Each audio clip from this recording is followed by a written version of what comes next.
Dear viewers, आज हम Photoshop में पढ़ेंगे कि किसी भी टेक्स्ट को आप किसी बैकग्राउंड में किस तरह से एडजस्ट कर सकते हैं। जिस तरह से आपको यहाँ पे ये ट्री नज़र आ रहा है और ट्री के अंदर मैंने यहाँ पे ये टेक्स्ट को यहाँ पे ऐड किया हुआ है। अब जहाँ भी एडजस्ट करेंगे ऑटोमेटिकली उसी के मुताबिक ये टेक्स्ट यहाँ पे ऐड हो जाएगा। तो इसको कैसे करना है आज के इस लेक्चर में हम डिटेल से ये पढ़ने वाले हैं।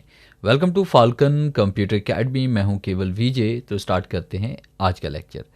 सबसे पहले हम इसको रीसेट कर लेते हैं। तो रीसेट करने के लिए आपने F12 प्रेस करना है, रिवर्ट करना है, या फिर आप फाइल पे आएंगे। फाइल पे क्लिक करने के बाद आपने यहाँ पे क्लिक करना है इसमें रिवर्ट के ऊपर, और जैसे रिवर्ट करेंगे तो ये आपके पास नॉर्मल हो जाएगा। यानी आप इस तरह की पिक्चर को पहले ओपन करेंगे। ओपन करने के बाद फिर आपने यहाँ पे टेक्स्ट टूल पे क्लिक करना है, या कीबोर्ड से टी का बटन प्रेस करेंगे और पेज पर क्लिक करेंगे। और फिर उसके बाद आपने यहाँ पे तहरीर का साइज़ बढ़ा देना है। जैसे मैंने 72 कर लिया, और यहाँ पे मैं टाइप कर लेता हूँ मॉर्निंग। जैसे मैंने यहाँ पे मॉर्निंग टाइप कर लिया। ज़रूरत के मुताबिक आप अपना कोई भी वर्ड यहाँ पे टाइप कर सकते हैं।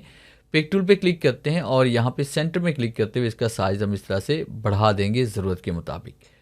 अब उसके बाद यहाँ पे टेक्स्ट को एडजस्ट करने के बाद आपने यहाँ डबल क्लिक करना है। डबल क्लिक करने के बाद फिर आपने लेयर के टैब से इसी के ऊपर आपने राइट क्लिक करना है, और यहाँ पे ब्लेंडिंग ऑप्शन पे आप क्लिक करेंगे। और उसके बाद जैसे ब्लेंडिंग ऑप्शन पे क्लिक करेंगे तो आपके सामने डायलॉग बॉक्स ओपन होगा। आपने ब्लेंडिंग ऑप्शन पे क्लिक करना है। उसके बाद फिर आपने यहाँ पे ब्लेंड इफ़ पे आप क्लिक करके यहाँ पे ग्रीन पे क्लिक करेंगे, और उसके बाद यहाँ पे क्लिक करके आपने इसको इस तरह से एडजस्ट करना है। जैसे आप 82 या 75 तक आप इसको एडजस्ट करें। फिर उसके बाद आपने कीबोर्ड से आल्ट का बटन प्रेस करना है। आल्ट का बटन प्रेस करके आपने यहाँ पे राइट वाले पॉइंट पे इस तरह से क्लिक करेंगे, और इसको आपने यहाँ पे ज़रूरत के मुताबिक आपने यहाँ पे सेट करना है। देखें इस तरह से। और उसके बाद देखें आप इसको यहाँ पे नज़र आ रहा है आपको। जैसे हम ओके पे क्लिक करेंगे तो ये देखिए इफेक्ट आपका अप्लाई हो चुका है। अब इसको कहीं पर भी हम एडजस्ट करेंगे तो ऑटोमेटिकली देखिए यहाँ पे ये एडजस्ट हो चुका है।